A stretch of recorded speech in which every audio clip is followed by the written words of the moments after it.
Greetings! This video will show you Amazon skills in the Dark Exile. Well, Amazon is my favorite and also the first character in Diablo 2 Index. What I gave her as the initial skill is Fist of Ares. Teleport to the target enemy with Dragonflight logic and make a missile drop from the sky, dealing area magic damage and knock back enemies. Its name is from a Blizzard abandoned alpha test skill. Back then it was to release an extra missile when launching attacks. Well, I can do this, but the teleporting idea fits the skill name better, I think. Anyway, this skill is quite useful. For melee builds, you can charge into enemy packs with it, then launch some powerful strikes. For ranged builds, you can use it for getting rid of dangerous situations.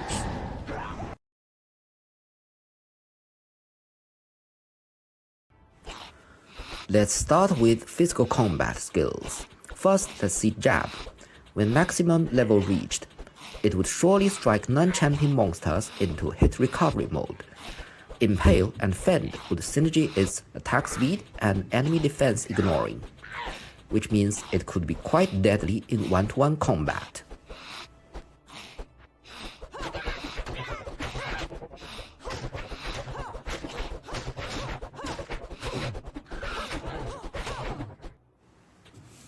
Then comes to Impale. It's now uninterruptible, always hits. Damage bonus greatly increased. Initial attack speed penalty removed. Hit overlay added. And more important is, now it can deal open wounds, crush blow, slow target, also converting partial physical damage to spectral hit. The most remarkable is, I have fixed the vanilla bug that causing double damage stats don't work with this skill.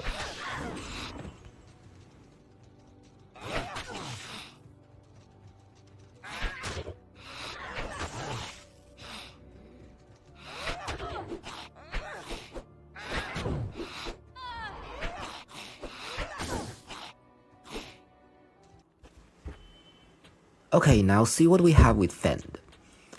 I had its frame rollback rate reduced to 50% to make it definitely faster.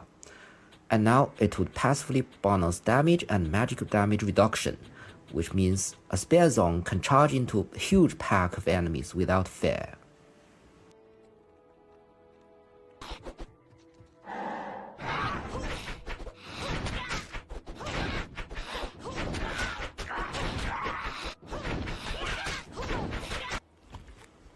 Here we come, lightning melee skills. Power Strike has a bug in vanilla that made it unable to receive attack rating bonus from skill leveling. It's now fixed in the Dark Exile. Well, nothing changed with Charged Strike. It's good enough.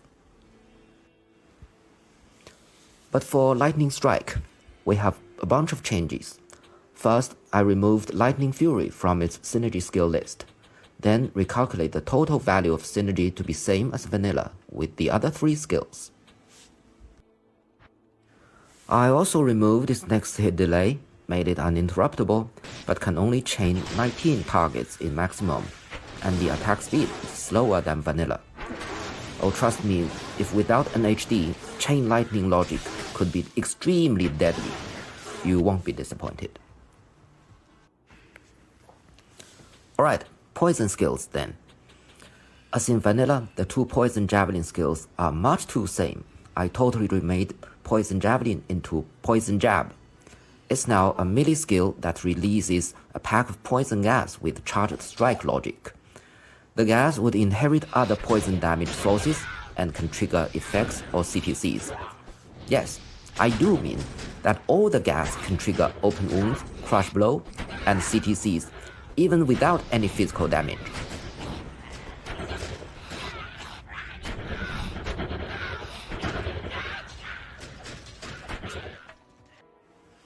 As for Plague Javelin, I just removed its cooldown, increased its range and damage, also made the gas inherit other poison damage sources.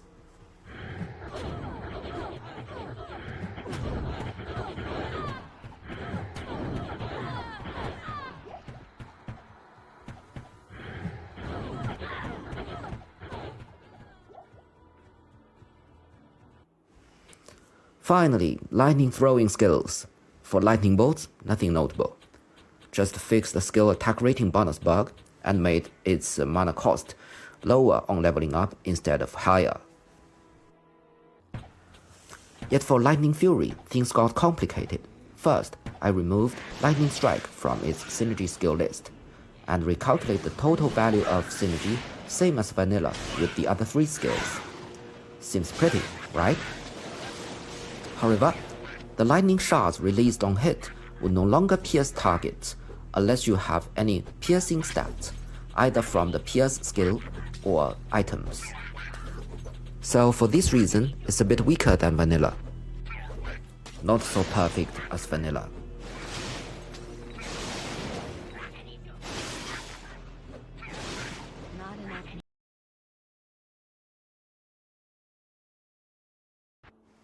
Inner Sight is much more useful in the Dark Exile, as this mod is very, very dark. Now it works on enemies behind walls, increases range by skill level. Also, its defense reducing value receives extra bonus from character level as well. In conclusion, an Amazon needs no torch because she has Inner Sight.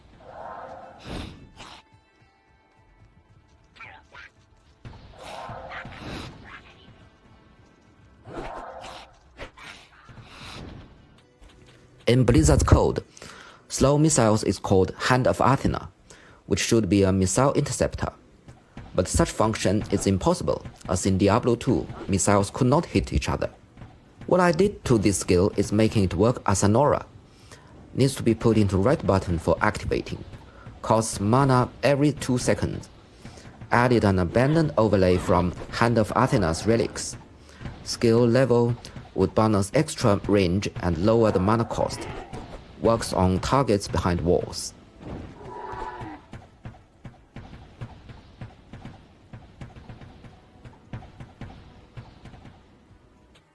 Dodge, avoid, and evade are no longer buggy, but also lose animations, which would make them overpowered, so the values are slightly lower than vanilla. Decoy now inherits all the 3 above from you, and also attracts enemies more effectively.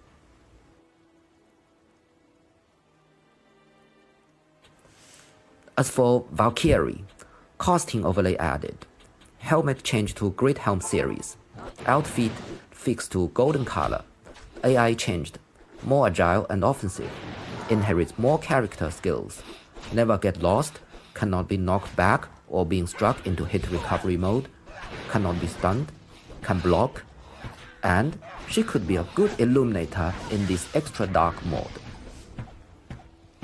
I don't have much to say about the last column. Few changes have been done to them. The only notable thing would be Penetrate now work along with Blessed Aim's passive effects.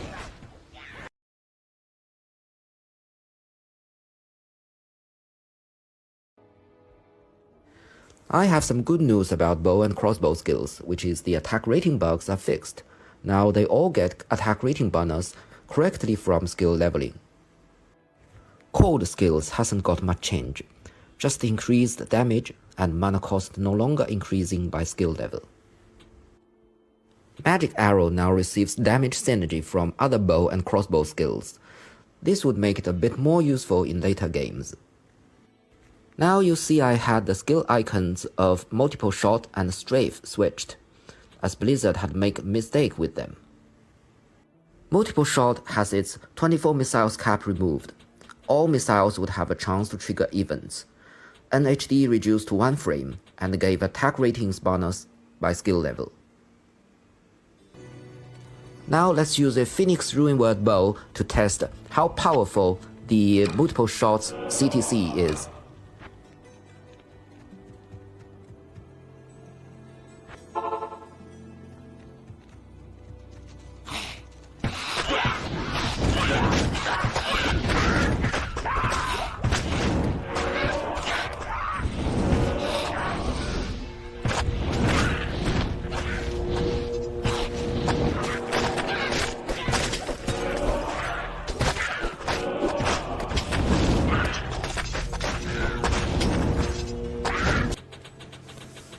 Guided Arrow is totally remade.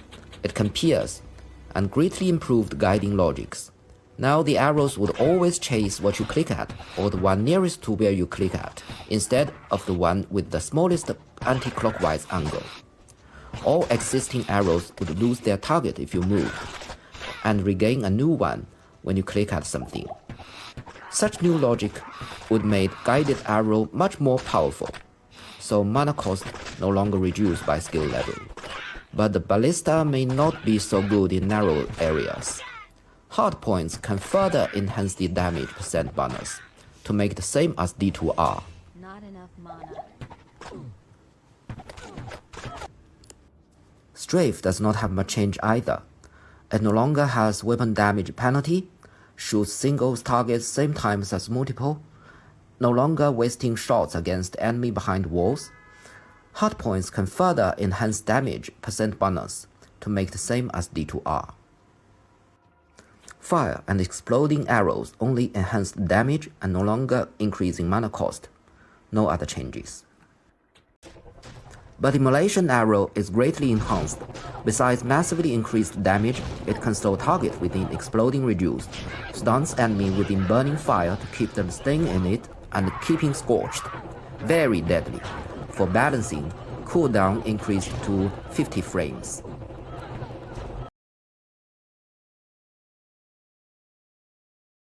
Sorry for the delay. Sorceress skill video has come. What I gave her as initial skill is Combo Swing.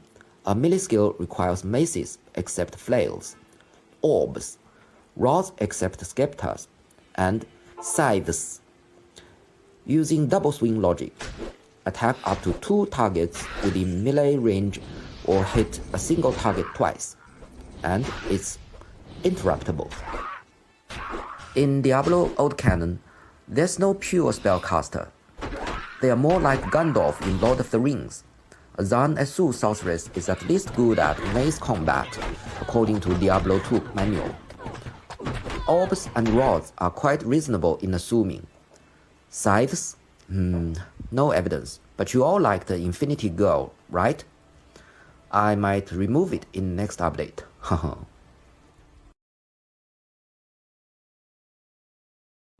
The first column of fire spells are considered to be weak and useless, so they are heavily modified. I made them synergy each other along with warmth, increased their damage, and gave them more functions. Vanilla Inferno's grinding logic is fake. That's one of the reasons why it's being so weak. I changed it to real and made it have some chance to knock back enemies.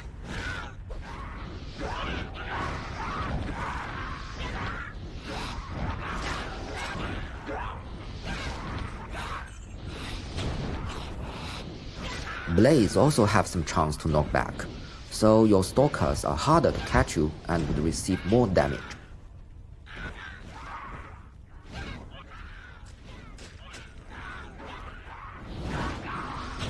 Firewall has a very high chance of knockback, definitely keeps you safe. Use it in the proper way and you can scorch anything.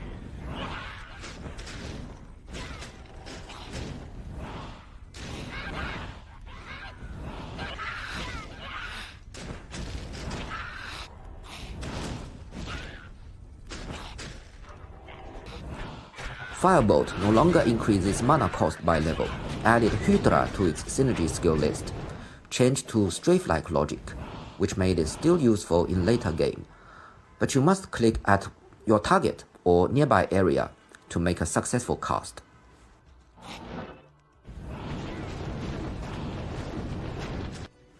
Fireball had its synergy skill Meteor switch to Warmth and fixed the value display bug about the damage radius. As for Meteor, I increased its damage, switched synergy skill Inferno to Warmth, but the most notable is now it can cast behind walls. See the light of elite monster beyond the wall? Just throw some meteors. After they die, go pick your trophy. By the way, I also introduced a group cooldown system. Skills with cooldown in the same group would share the delay time, but different groups are independent to each other. This is to mimic D2R's independent cooldown. I can fully mimic it, but would waste lots of the most precious state table rows, so making groups would be necessary. A group cooldown skills icon would not turn red when delaying. Enchant now works like a barbarian warcry, much easier when applying to minions. I also removed its synergy skill and merged the damage bonus to its own leveling. It also offers attack speed bonus, value same as vanilla fanaticism. Hydra has been highly modified based on the old canon lore written in Diablo 2 manual. First, I had its synergy skill Firebolt and Fireball merged to Warmth, then had its cooldown removed but summoning amount limited to 3 packs. Can burn enemies too close to them. Can be affected by enchant to get extra fire damage and attack speed bonus.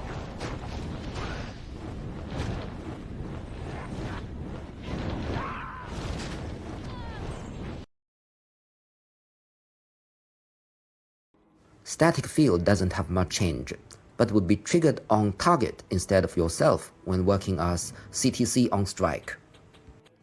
For Nova, I added Static Field as its synergy skill just as D2R, and changed its overlay to a cooler version in Blizzard Abandoned database.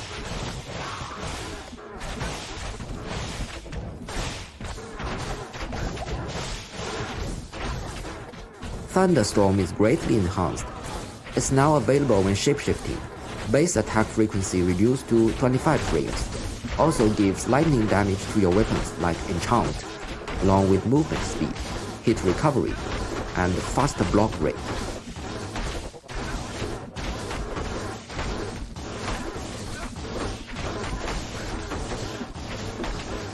No change to Charge Bolt or Lightning, and Chain Lightning has its NHD removed, but can only chain up 9 targets in maximum. Just like what I said in Amazon video, Chain Lightning logic is extremely powerful without NHD. You won't be disappointed. Telekinesis can pick up everything, as this mod is single player only.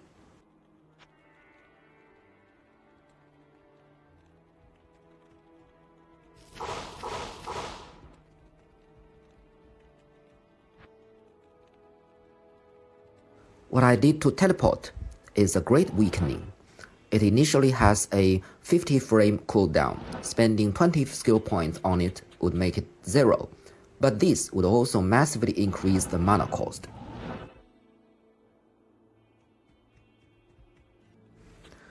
The efficiency of mana usage now clearly displayed on Energy Shield's skill panel.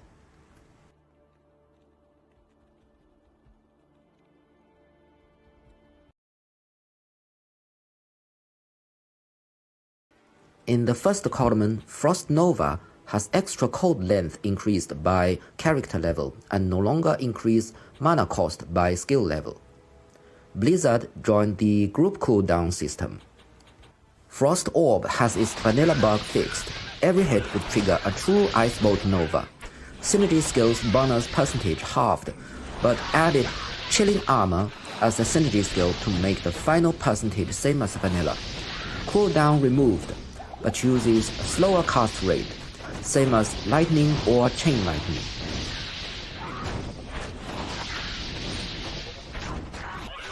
In the second column, only Ice Bolt received modification, same as Firebolt. It's now strafe-like logic. Multiple shots, but you must click at the target or nearby area to make a successful cast. All armoring skills no longer synergy each other. The value bonus merged to their own leveling. Also, they could be cast when shapeshifting. Frozen armor no longer need to be damaged for activating, so it's much more useful. Shiver armor greatly enhanced the damage and cold length, I mean really greatly, but must be damaged for activating. Chilling armor's defense bonus decreased, but added extra bonus to damage and magic damage reduction. Good day guys, actually this video should be introducing common sorcery skills in the Dark Exile, but the latest news about D2R really shocked me. Oh my god, over 60% similarity. I did a really good job with the Viscerai class shifting. Can't wait to show them out. Well, for those familiar with Diablo 2 lore, you might say, why made a Visegerai? We already have a Visegerai in Diablo 2, the Assassin.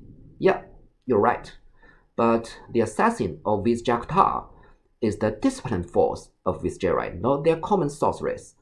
So, this class shifting system is for returning the Diablo 1 Visegerai sorcerer, along with some forbidden tricks of demon summonings.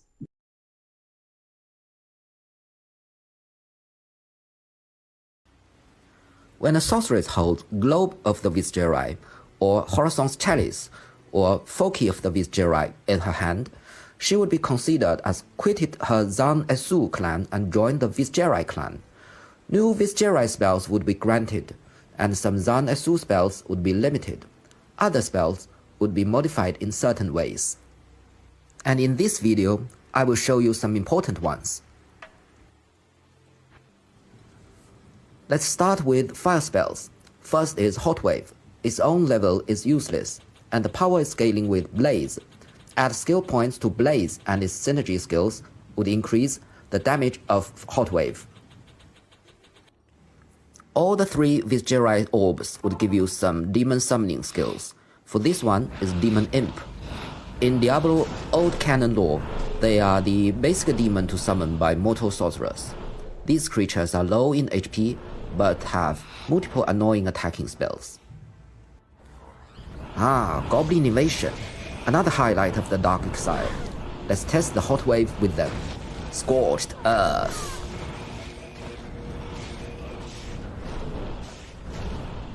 Now let's see Ring of Fire, the circle-shaped version of Firewall, and its damage scales with the Firewall, of course.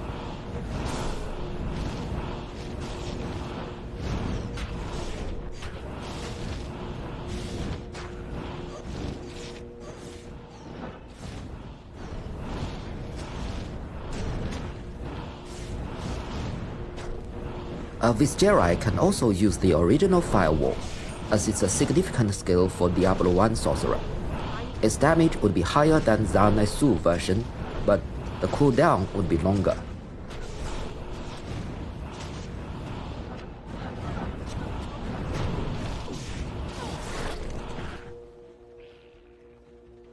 Demon summoning is not without cost.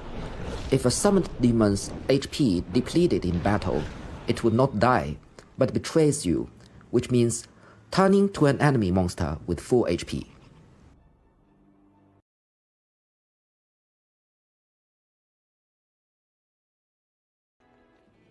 Now let's show Visegerai lightning spells with Horizon's Chalice. With it, you can summon Goatman, Vampire Liches, and the Blunderball. You can see them all in Act 2, and all of them are highly related to the Visegerai clan in either the Blizzard Old Canon or New Canon lore. Well, you might be curious about the Vampire Liches.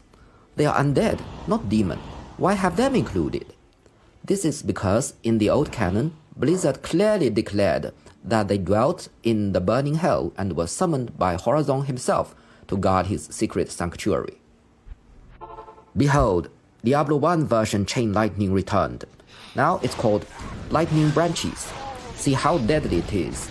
And yes, its damage scales with Chain Lightning.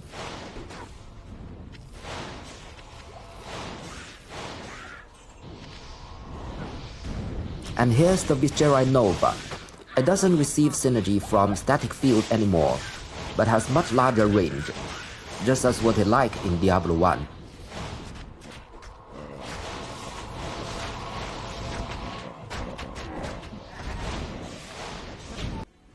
Then the Lightning Wall, another Diablo 1 skill. Its damage scales with Thunderstorm.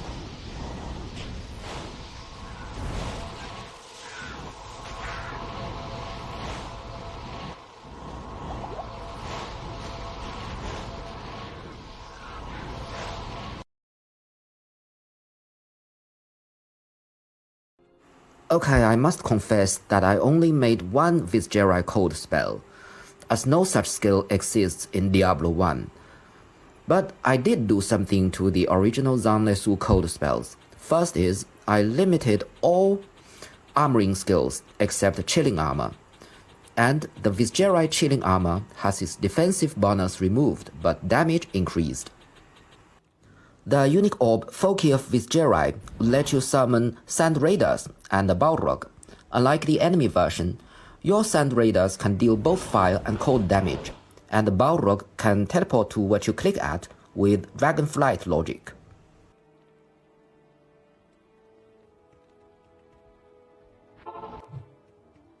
The only new Viscerai code spell is Chaos Ice Bolt, similar to the Assassin version, but explodes from where you click at.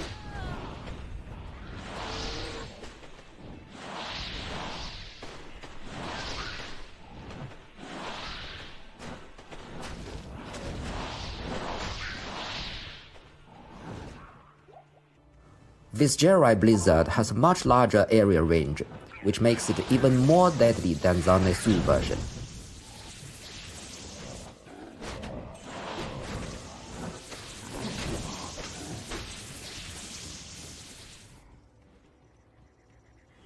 Foci of Viscerai also gives you an ultimate forbidden spell, Overlord. It would unleash an Overlord demon to the battlefield. You can't control it, and it attacks everything in sight, including you.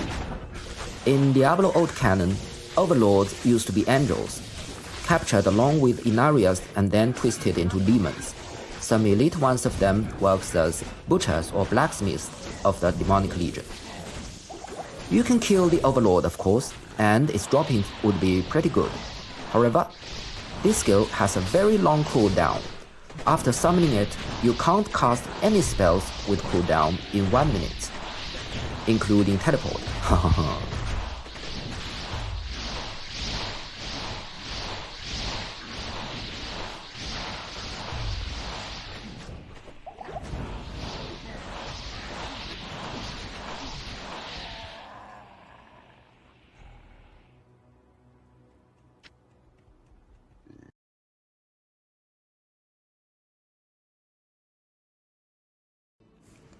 According to Diablo Old Canon novel The Blood Legacy, Viscerai sorcerers are excellent sword fencers, so I added a melee type based on this lore.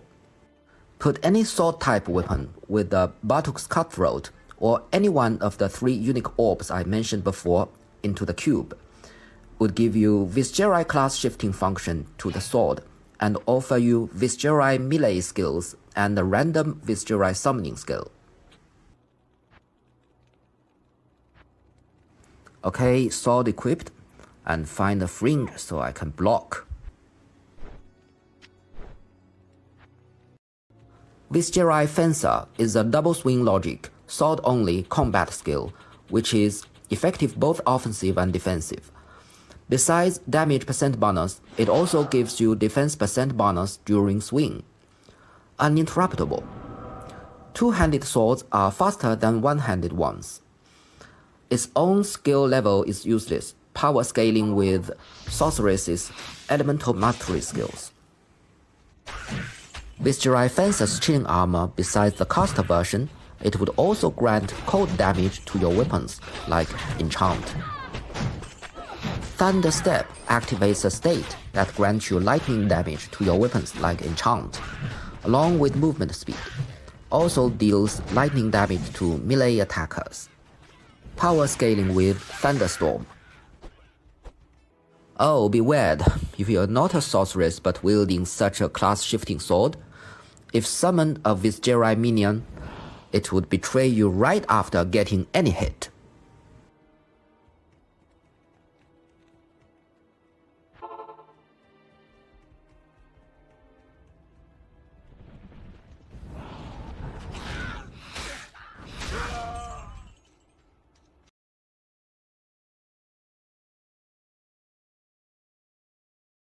Good day, guys. This video brings you Necromancer skills. He has the most many old canon features. His initial skill is Chill Blood, another name brought from an abandoned alpha test skill. Back then, it belonged to Sorceress, if my memory is correct, but the name fits Necromancer better for me. Chill Blood would raise a pack freezing viscera from corpse with flesh, which means those not skeletons, trees, swarms, etc. It would charge at enemies and explode, releasing massive amount of chilling gas that frees them without damage. Freeze duration increased by character level. If it's not belong to Necromancer, might be the most useful initial skill. Haha.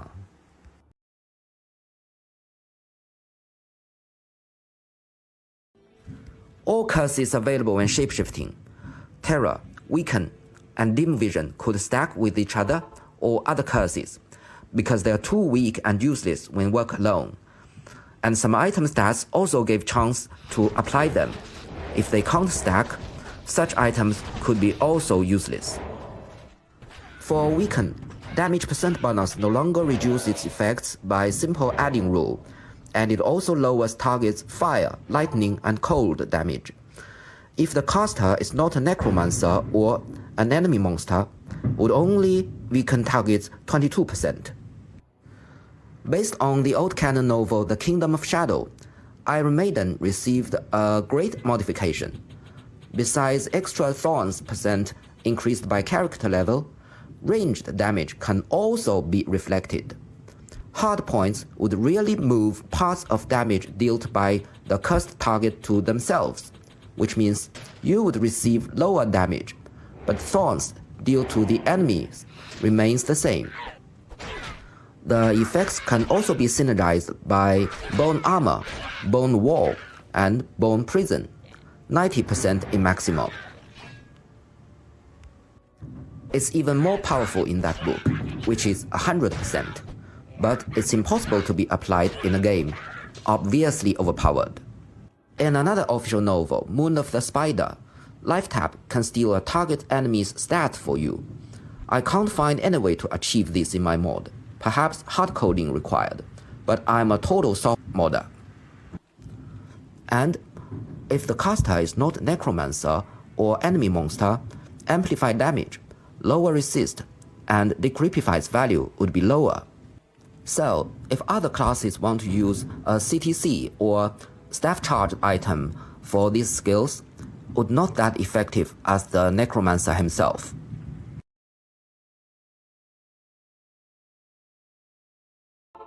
Let's start Poison and Bone spells with Corpse Explosion.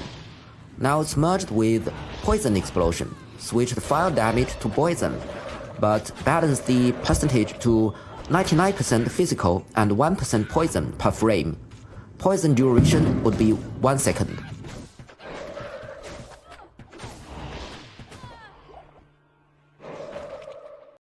Just like what I said before, there's no pure spellcasters in Diablo Old Canon, and multiple old or new canon sources proved that necromancers are excellent melee fighters.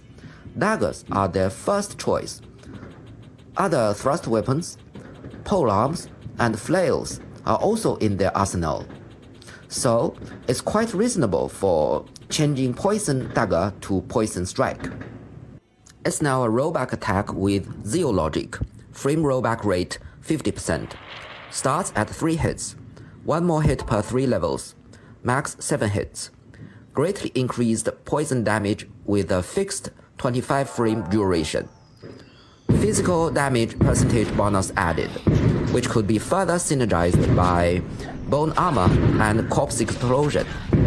Passive Dagger Mastery effects added, similar as Barbarian's Masteries. Extra bonus received when using daggers. It also gives massive synergy to Bone Armor to build a solid melee fighter. The unique crossbow, Pus Spitter, indicates that Necromancer should have a crossbow skill, so I replaced Poison Explosion with Toxic Barrage, which would release massive poison bolts with crossbows in strafe logic. 50 hits cap, but 5 hits max on single target. 55 frame fixed poison duration. Synergy skill Poison Nova changed to Corpse Explosion.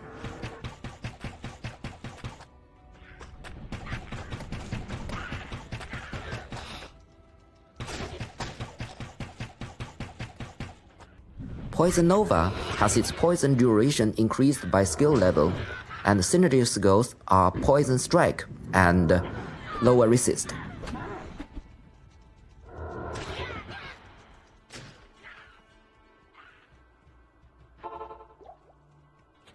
Bone spells are quite weak in vanilla, mostly because Blizzard has to worry about PvP. That's not my concern, as the Dark Exile is single player only. My first modification is making them ignore common creatures' resists. For teeth, besides damage increasing, I had its NHD removed. Multiple hits would make it very effective in close range. Bone Spear now grinding enemy, more deadly against large targets, and make targets bleed for 5 seconds when hits, similar as open wound.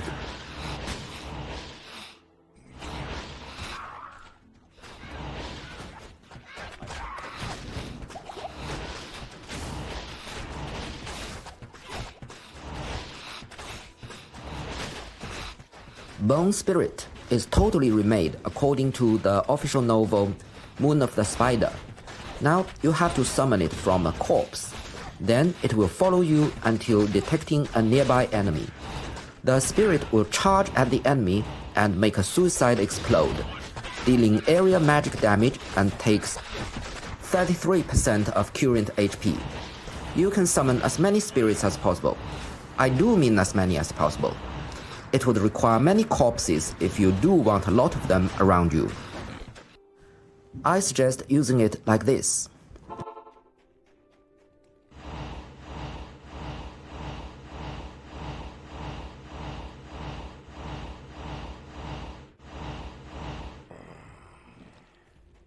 When I mentioned Moon of the Spider, I said official novel instead of old or new canon.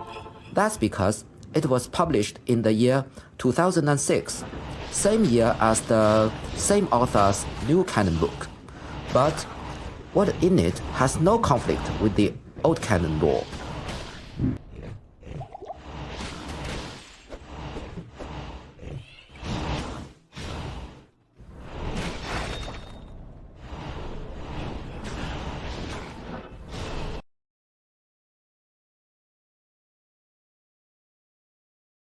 Finally, to the summoning skills. Now they're all available when shapeshifting. All golems could no longer be stunned. All skeleton summoning skills would require a corpse with flesh. Skeleton warriors are more fluently attacking in nightmare and hell difficulties. HP bonus rate rearranged, much higher in earlier levels but lower in later levels. AI enhanced. May attack what you click at as priority. They would equip low quality, normal, or superior armors or weapons by skill level to make them more effective in battle. And when this skill and skeleton mastery both reached maximum level, they would have a chance to launch a triple strike in Zeal logic. Skeleton mages had their damage greatly increased, more fluently casting in nightmare and hell difficulties. Cold One's chill length removed to make them no longer destroying corpses. AI enhanced. May attack what you click at as priority. They would equip low quality, normal, or superior armors by skill level to make them more solid in battle. And when this skill and skeleton mastery both reached maximum level, they would have a chance to cast explosive spells. Also, they could be good illuminators in this extra dark mode. Due to enhances above, they no longer have physical damage.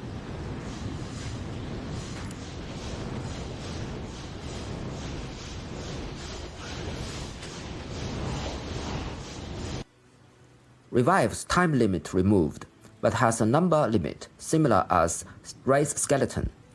Leveling up this skill would make them more powerful, not just physical damage but also spells. However, no more movement speed bonus, so beware they are easier to get lost.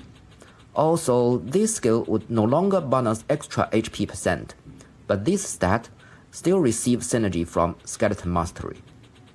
Golem Mastery also enhances defense and damage, elemental damage included. changed the formula co-working with synergies among golems from adding to multiplying, which would greatly make the synergies more valuable.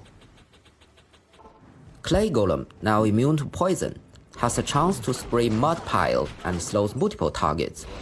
Added a new skill to dig into the ground and climb out at the face of enemies. Then sprays a circle of mud pile to slow them all. AI remade to be able to primarily target with what you click at.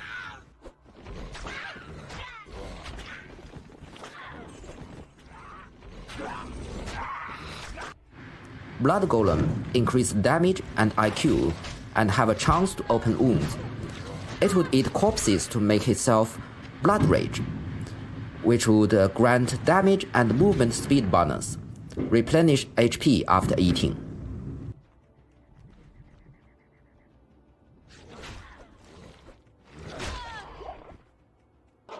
Iron Golem increased damage and IQ so that it won't accidentally get lost anymore. Extra thorns % increased by character level. Can't regen HP automatically, but would absorb lightning damage to heal itself. It could eat a corpse to gain extra lightning damage, then heals HP. And if you summon one with lightning skill CTC items, those skill would do more damage than expected. If summoned with indestructible items, would be immune to physical. If summoned with auto-replenishing durability or quantity items, would automatically replenish HP. Iron Golems can't be frozen, since such event would bring a bug if summoned from an aura item. Fire Golem, now immune to poison, greatly increased the damage. Really great, I mean. Now, a Fire Golem has the top damage among all summoned pets, but its IQ would be very low. It has a chance to make explosive hit and would release a powerful fire nova to damage any enemy nearby when being killed. Not being unsummoned or replaced, of course. As a cost, it has 66% of chance to cremate corpse of a common monster slayed by it, and loses the ability of HP regen. A Fire Golem can walk through bars, water, or void, but as it's so stupid, it may get jammed there. Its cold resist starts at -100, and summon resist won't bonus its cold resist, but physical resist starts at 75%.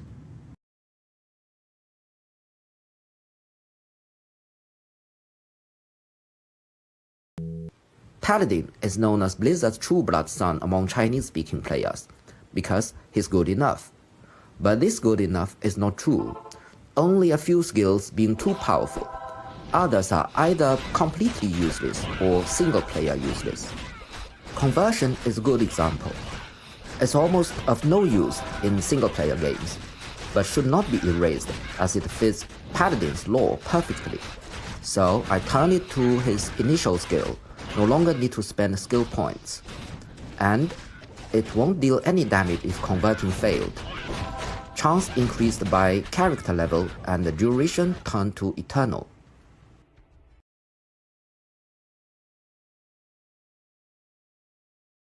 Combat skills has the most modification of all the 3 Paladin skill tabs. Let's start with Sacrifice.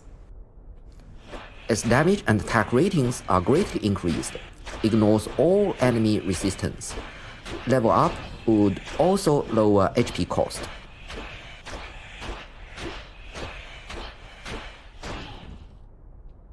Zeal starts at 5 hits, no longer needs leveling up for that. All weapons can reach 4 frame max attack speed.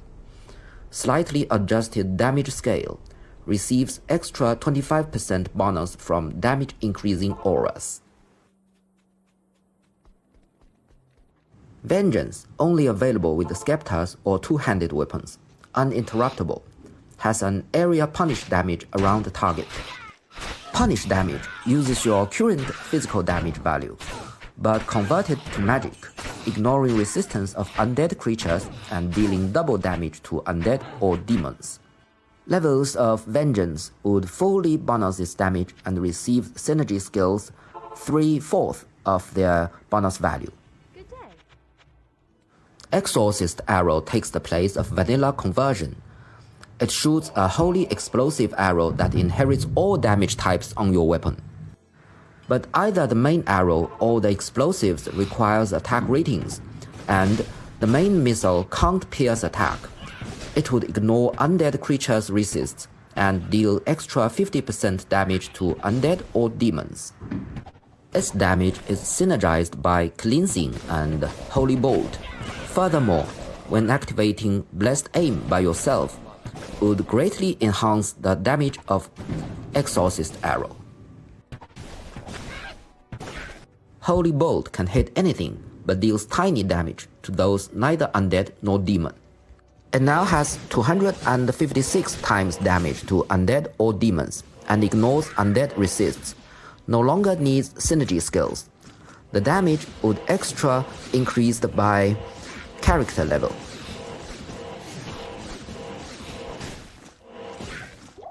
Blessed Armor has no modification, except fulfilling the overlays on hit and casting.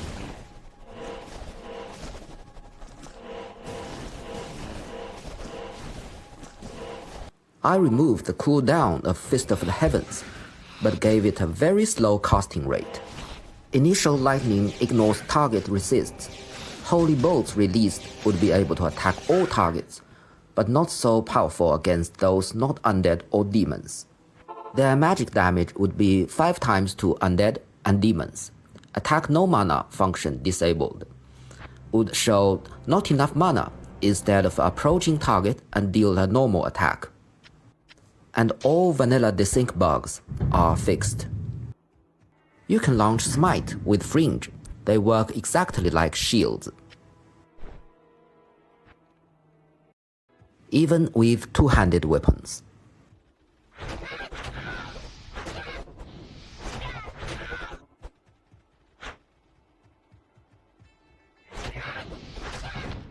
Holy Shield, also available with Fringe, but won't acquire any defense bonus. Would change two-handed weapons color to bright white.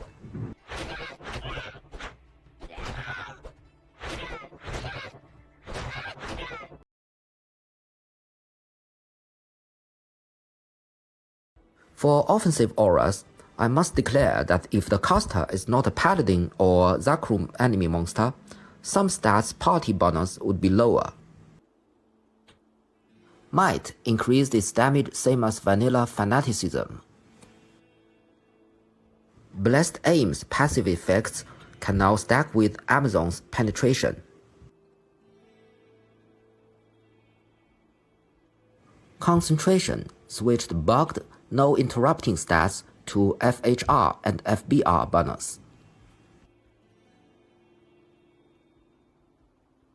Fanaticism's attack ratings bonus removed, direct damage bonus removed, but Zeal would grant damage bonus equal to vanilla might, and only to the caster, not the team. However, now this aura grants massive attack speed bonus to the whole team.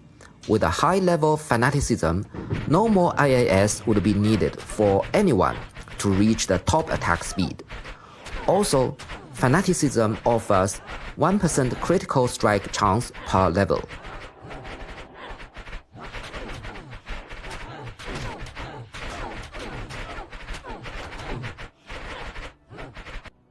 Elemental offensive auras had their damage increased with balance. Now all of them are useful in combat, almost equally. And they receive extra synergy of resist to the matched elemental from related skills. For Holy Freeze, I replaced its slowing state with real cold effect, which would make it unable to slow those cannot be frozen. Also, monsters with such aura can't slow you if you're wearing a Ravenfrost. Thorns increase the extra thorn percent by character level. Sanctuary has its vanilla bug fixed, also made it effective against demons as well, but not including the pulse damage functions. Bonus to Exorcist arrow is doubled.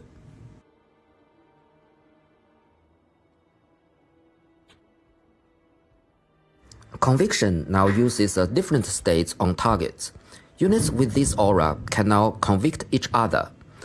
As monsters' elemental resist is much lower than vanilla, only paladin or enemy monsters can fully enjoy its elemental resist lowering function.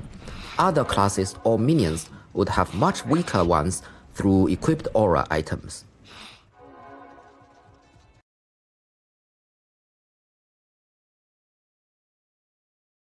Few changes to defensive auras. Although they're not often used in single-player games, they play an important part as synergy skills. But I did do something with elemental resist auras. I moved their passive effects to salvation and their own bonus system to save the most precious state table roles. By activating salvation, or themselves would receive the extra bonus to max elemental resists.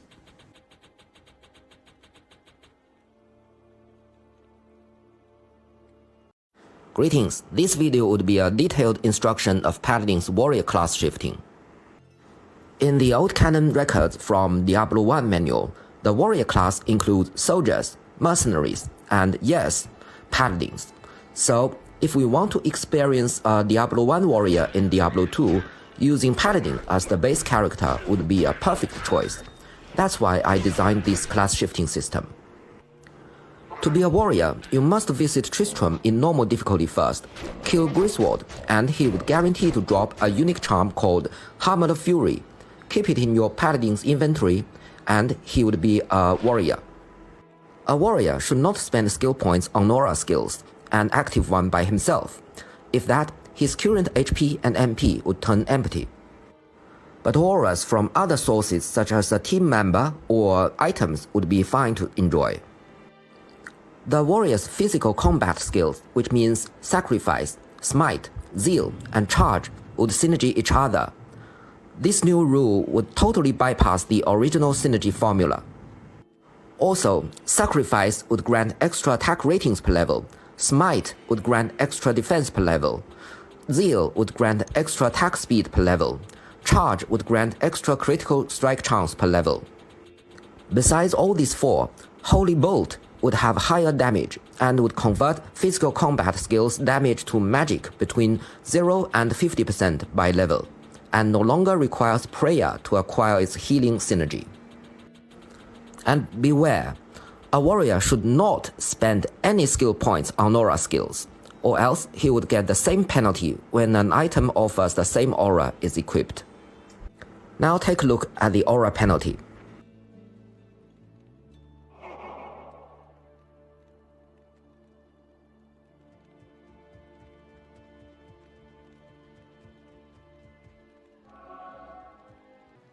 Due to a bug of base mod, you have to pick up the charm from the inventory and put it back to get it work every time you started the game. Such work is also necessary if your warrior got KIA, killed in action, or else he would turn back to a normal paladin. See the damage of original synergy formula? After re-equipping, the warrior formula worked.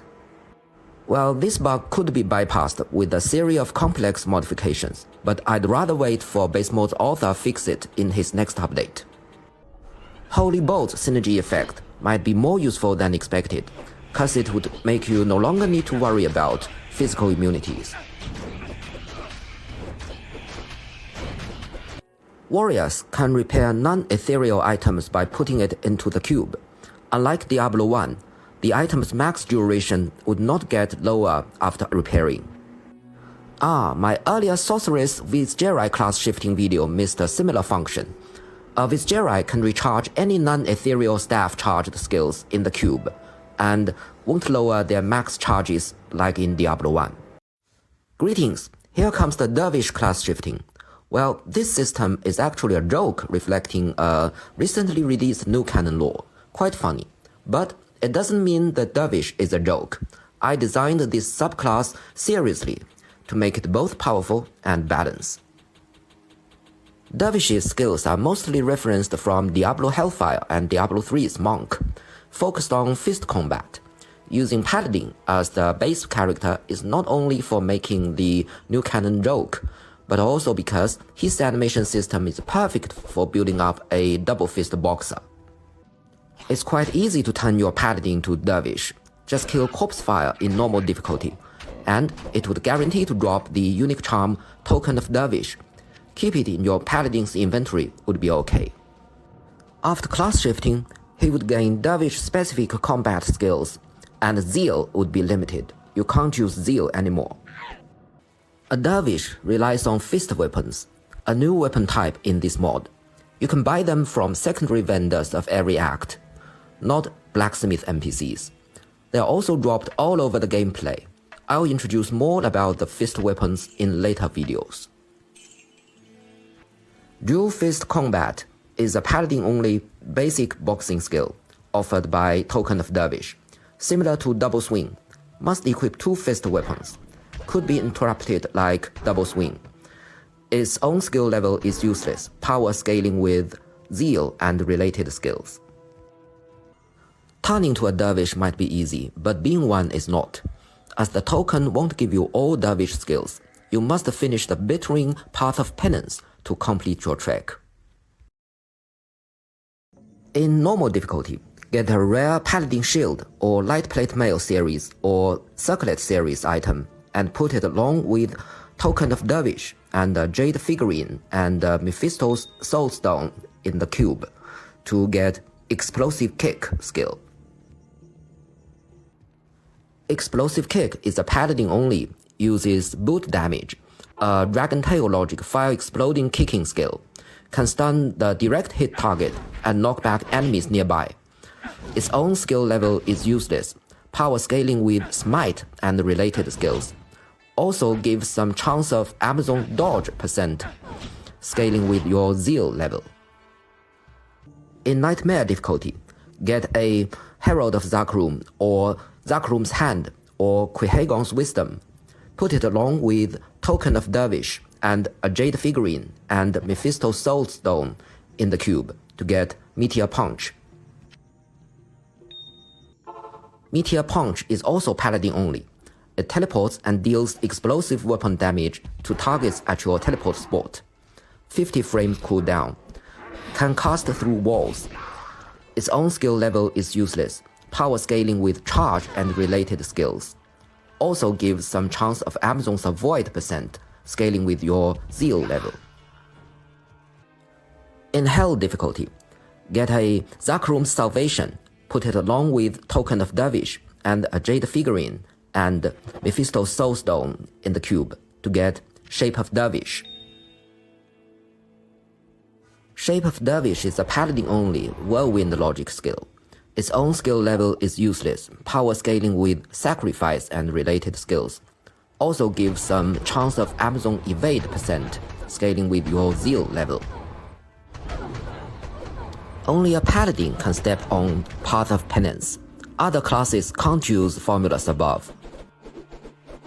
Another way to become a dervish is putting Akra's Protector along with a jade figurine, Stone of Jordan, and any unique jewelry into the cube. This paladin-only formula would build the super unique item, Akra's Straw Hat. As an expensive super unique item, Akra's Straw Hat already offering Explosive Kick and Meteor Punch, but you still need to put it along with Zakrum's Salvation and a Jade figurine and Mephisto's Soul Stone in the cube to get Shape of Dervish. As for the main combat skill, the Straw Hat gives you much more powerful Proof of the Man instead of Dual Fist Combat. It's a paladin-only advanced boxing skill, similar to Frenzy. Must equip 2 fist weapons. Can't be interrupted and grants extra bonus of critical strike chance along with attack speed. Also ignores common creatures' resists. Its own skill level is useless, power scaling with zeal and related skills. Okay, now, here's the trivia behind this class shifting system. Blizzard recently announced a new canon lore that Akrat, the Zakrum ancestor, is a Namru Zinsai hybrid, which means Black East Nation hybrid. You know, I'm an East Nation, and among my folks, the most famous story about these hybrid people is the Japanese film, Proof of the Man. It's a very good tragedy story that made many of my folks burst to tears. Very worth to see. And its theme song about the old straw hat is also excellent.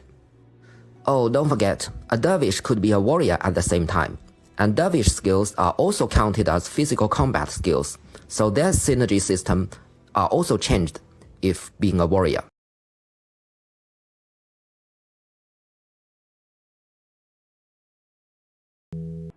Here we go, Barbarian skills. His initial skill is Rage, a 10-second bursting skill that grants strength and dexterity stat, attack speed, endless stamina, but minus 50% max HP. Bonus increased by character level. This is mostly based on Diablo 1 Hellfire expansion pack's Barbarian, although it's actually a different people, even according to legend lore. This skill form also fits the Ariat Barbarian in my opinion.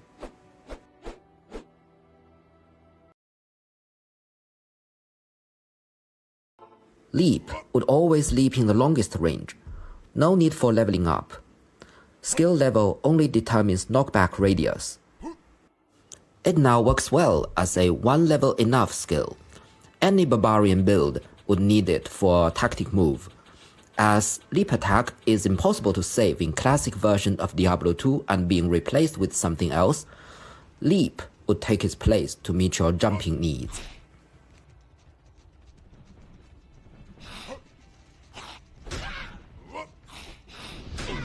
According to what Marla said, barbarians do have archers among them. One of their elite was her dead son. This old canon lore is my reason to replace the hopeless leap attack with hypershot. It shoots a powerful, always piercing arrow at nearby enemies. Only bows are available. No crossbows allowed. Bash, Iron Skin, and Natural Resistance would synergy its damage. Also receives additional damage points from Bash, and damage percent, attack ratings, and critical strike chance bonus from any melee weapon mastery skill. Yet only the one with the highest level would apply its value. No stacking. Grinds targets. More effective against larger enemies.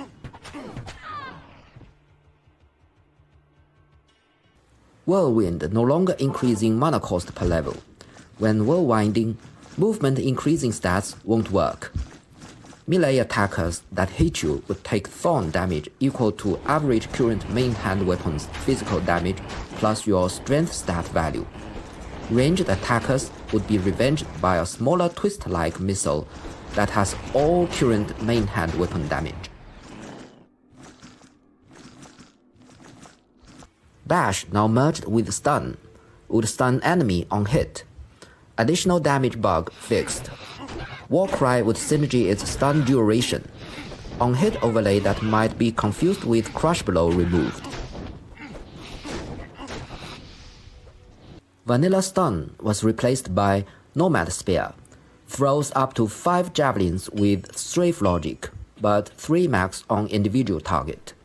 Has 33% of chance to knock back.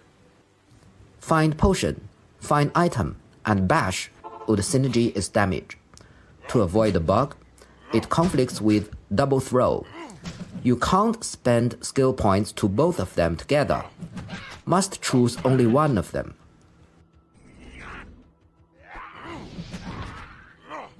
Concentrate has its Berserk synergy text bug fixed. Synergy skill Battle Orders removed and switched its bonus to other synergies and its own leveling up. Can deal extra area damage to nearby enemies. Area damage value would be 1/4 of weapon damage.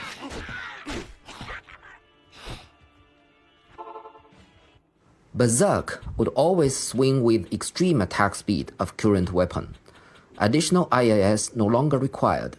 Synergy skill Shout switch to Battle Cry. Replenish HP and MP when killing an enemy. Blizzard was stupid to arrange Shout as Berserk's synergy skill.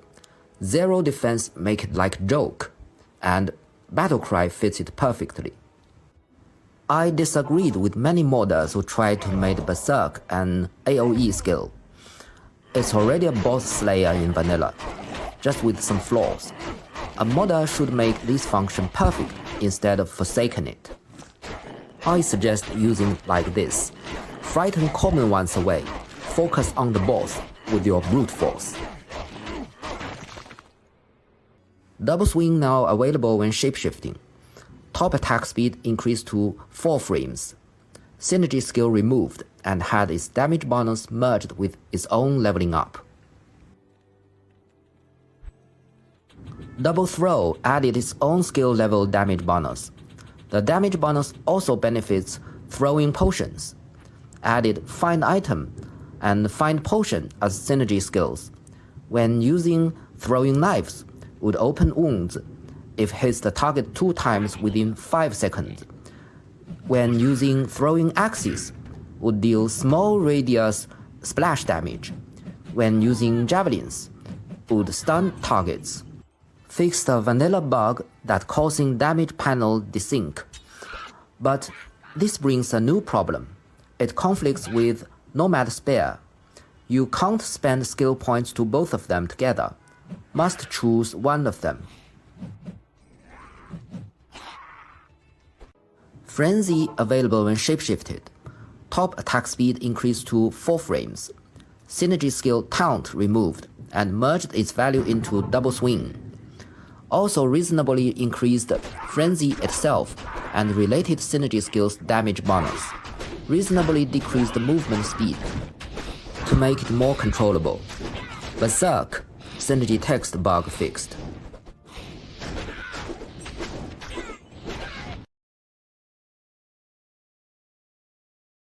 Mace Mastery's name is a mistake. It can actually master any blunt weapons, so I rename it Blunt Mastery.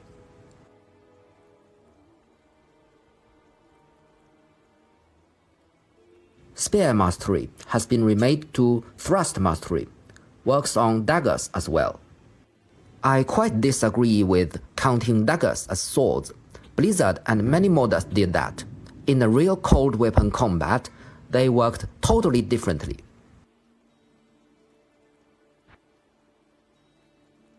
I'm glad to tell you that Throwing Mastery's vanilla bug that causing damage panel display desync has been fixed with soft coding, and its damage bonus also works on throwing potions.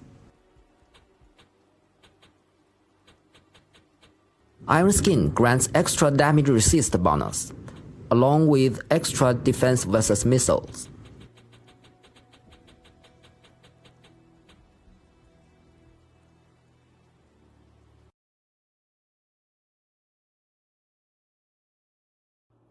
All war cries, except corpse digging skills, can be cast when shapeshifting. Corpse digging skills can be cast on bosses. Taunt has its overlay changed, no longer conflict with other curses, enhances target movement speed. Damage percent bonus stats no longer reduce its damage lowering effects by simple adding rule. Battle Cry increases radius by skill level, no longer conflict with other curses. If the caster is not a barbarian or enemy monster, values would be lower.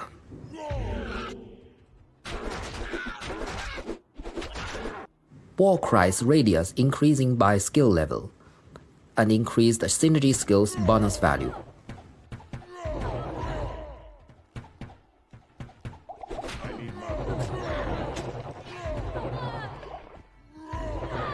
Shout and Battle Orders had their cast overlay changed, and if the caster is not a barbarian, Battle Orders' HP and MP bonus would be halved. Battle Command grants extra 1 all skill level bonus per 7 Battle Command levels, and if the caster is not a barbarian, would always be 1.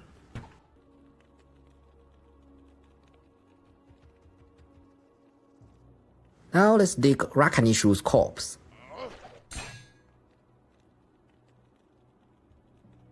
Grimward no longer scares target. Effects change to slowing it, and lower its damage resist, no longer conflict with other curses.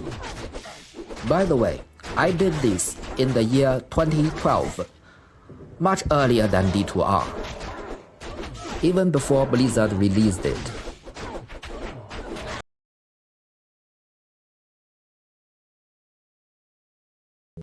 Druid is heavily modified in the Dark Exile, cause in vanilla he is incomplete and weak. Among Chinese-speaking players, he's mocked as the blacklisted one, so saving him is every modder's priority. I moved the original Raven skill to initial. Could be summoned behind walls. Extra damage increased through character level. Almost no longer disappears. A bit more aggressive. One more to summon per 10 character levels. Summoning number caps at 10. Also, it has a proper light radius. Makes it useful in this extra dark mode. All totem spirits are immune to physical and poison in nightmare and hell difficulties. Now they can fly through bars. Also, they are good torches in this extra dark mode. Can summon behind walls. Spirit of Barbs has extra thorn percent increased through character level. Base value also greatly increased. All totem spirits auras applied to all team members in towns. Mark of Nature took Vanilla Raven's position. It shoots a missile with bows or crossbows, imbued with elemental power. When shot by bows, it would convert physical damage to fire, and to lightning when shot by crossbows. The missile would mark the target, lower their defense, and greatly slower their hit recovery and block animation.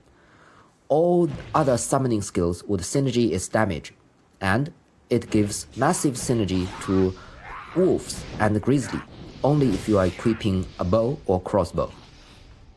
As many modders did, I allowed wolves and grizzly to be summoned together, but even though a summoning druid is not so effective as the necromancer, that's why I made Mark of Nature.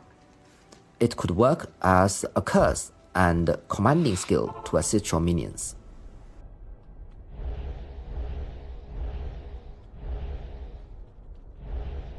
Spirit wolves could be summoned behind walls, extra HP increased in nightmare and hell difficulties. Can walk through water, void, and bars. Now they can teleport at enemies to give them a surprising attack.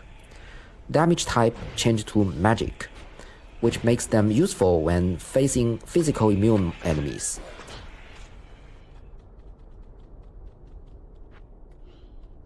Direwolves also have HP increased in nightmare and hell difficulties. Greatly increase their damage bonus by eating corpse. Corpse eating skill works on fleshless corpses as well, and would heal its HP after eating.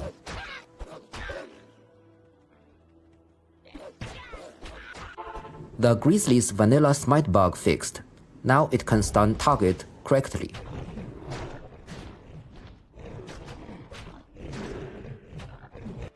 Okay, now let's take a look at the animal army.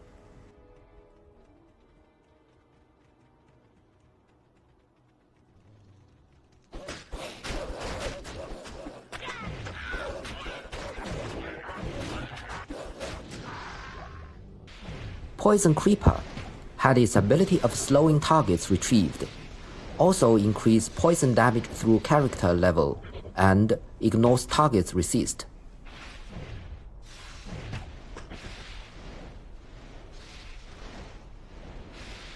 Carrion Vines now merged with Vanilla Solar Creeper. To summon a branched vine, two different branches would separately consume corpses to replenish your HP or MP. It can't be targeted or attacked by enemies anymore.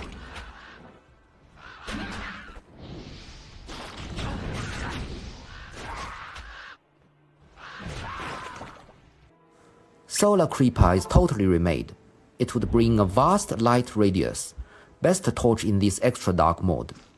Also, it would flash the enemies, weaken them by reducing their attack ratings and block chance, slowing their spellcast rate.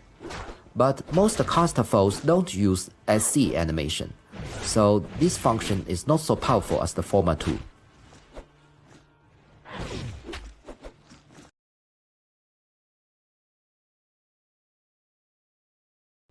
I greatly increased the blocking animation speed when shapeshifting.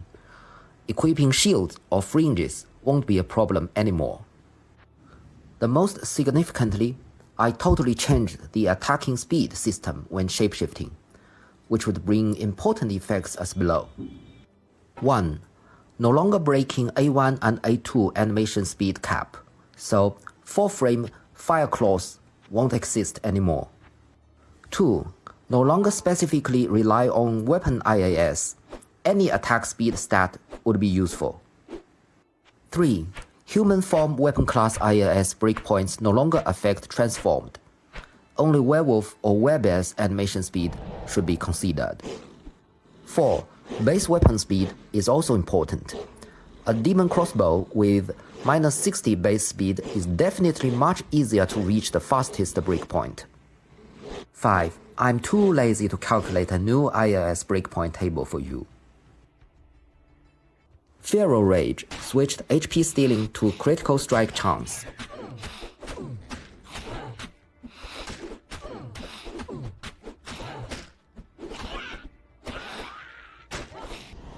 Rabius has its synergy skill switched to Hunger and greatly increased synergy skill bonus.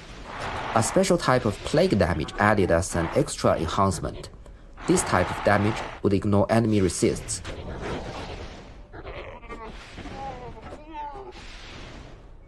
Fury is now uninterruptible. Automatically switch to normal attack if no mana. Change to double swing logic. Much cooler graphic. Lower missing hit chance, but max target reduced to 2.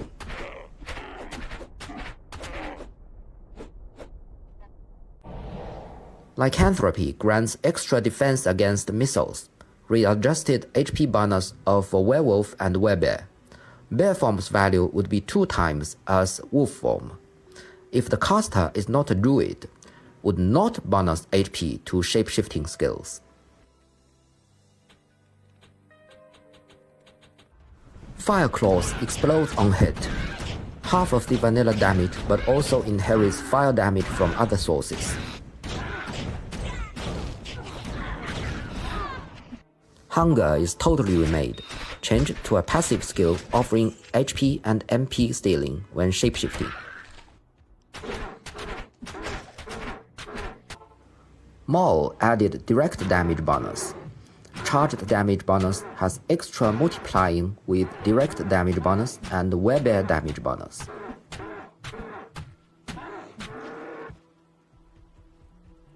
Shockwave has its NHD removed to make its damage a bit higher versus close-range targets. Also accepts werebear damage bonus.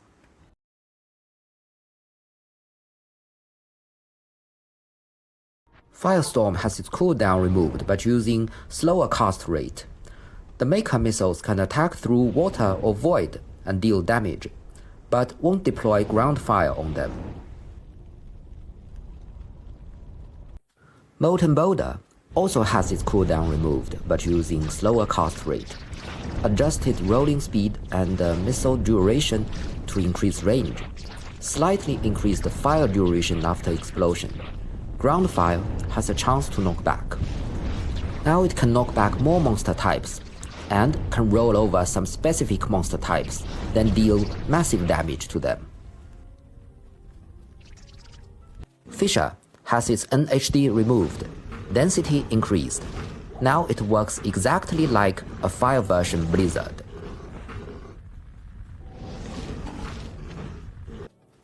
Volcano had its NHD removed, could be cast behind walls, knockback ability removed, synergy skill damage bonus increased. This is an extremely deadly skill against a single, big, slow target. Armageddon is totally remade. Switch to Thunderstorm logic. Meteor shards would directly hit targets in a proper rate. Can still explode and leave ground fire as vanilla. Physical damage increased to be equal as fire damage, and could also receive synergy skill bonuses. Ground fire display bug fixed. Duration also increased by skill level, and shares base duration with Hurricane.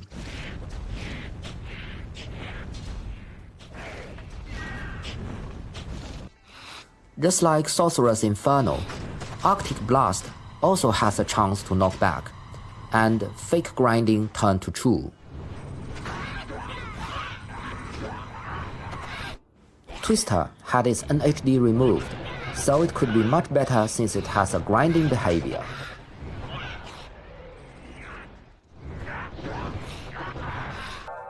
Tornado now collides nothing, meaning walls or other blocks won't stop the missile, but also lose hitting damage. Now the damage only dealt through its periodic explosions. The exploding rate and radius are greatly enhanced, but with random logic. Don't worry about imbalance in multiplayer, since this is not a multiplayer mod at all.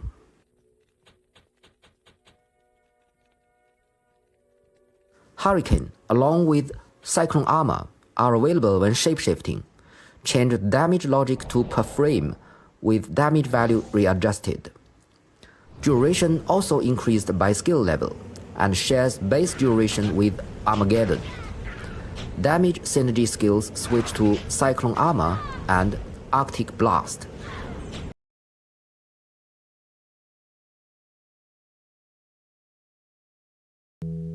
Finally come to the assassin skills. Well, she's also considered to be incomplete just like Druid, but her skills are much better designed, even those weak ones. Their problems are not because of skill logic, but some critical flaws. Removing the flaws would bring you what they should be like. I moved Psychic Armor to initial skill. Damage and other functions increased by character level and energy stat. This skill is completely useless in the skill tree, but should be kept as a free initial one.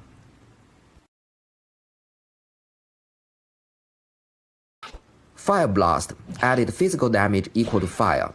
Exploding delay after landing increased to 5 minutes, but explodes at once when colliding, so it now could be used as a landmine. Fire Traps and Death Sentry are no longer counted as unique monsters. Traps now must be deployed next to you with S3 animation. No more ranged deploying.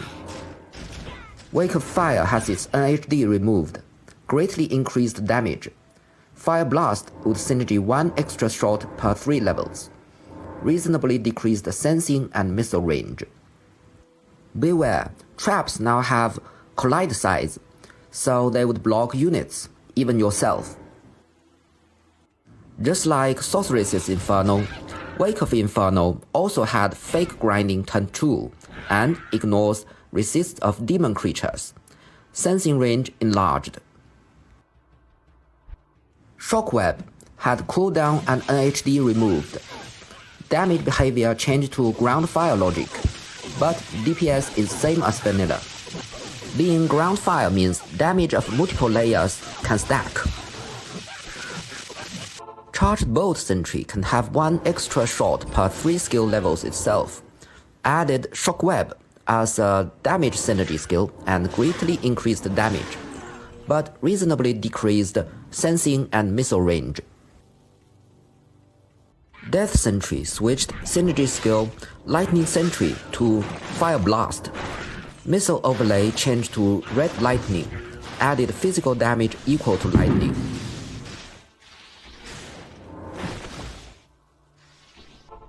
Blade Sentinel has its NHD reduced to 4 frames, cooldown removed, no longer considered as traps, endless summoning amounts. Skill physical damage would be enhanced by non-weapon damage % bonus. Can fly across rivers or through bars. Can trigger most effects except CTC skills or HP MP stealing. Blade Fury now inherits 100% weapon damage. Blizzard abandoned feature retrieved.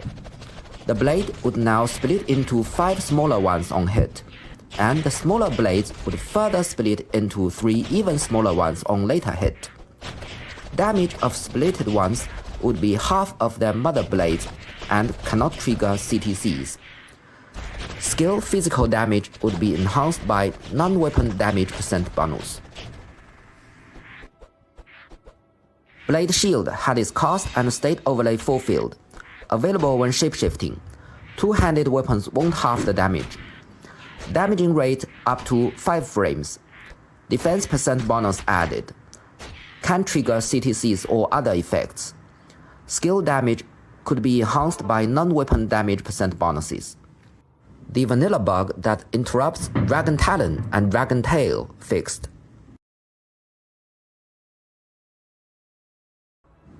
Burst of Speed, Fade, and Venom are all available when shapeshifting. And Venom has its casting overlay fulfilled, greatly increased poison damage, and bypassed demon creatures' resistance. Poison duration reduced to 5 frames. Shadow Warrior could be summoned behind walls, inherit your Crush Blow, Open Wounds, and double damage stats. After skill level 40, would equip unique armors and trinkets. Shadow Master can't be summoned behind walls anymore, can deploy traps that would not conflict with the players. No longer using Mind Blast. Tactical Acrobat replaced Psychic Hammer's position. It's a swift rolling action, making the assassin rush into or escape from battle easier. Knockback and stuns enemy if hits. Can move through monsters. Very useful when you're blocked by traps you mistakenly placed. Cloak of Shadows has its animation changed to S3, available when shapeshifting. Crash bug fixed. Hard-coded cooldown bypassed and removed. Now you can cast it freely.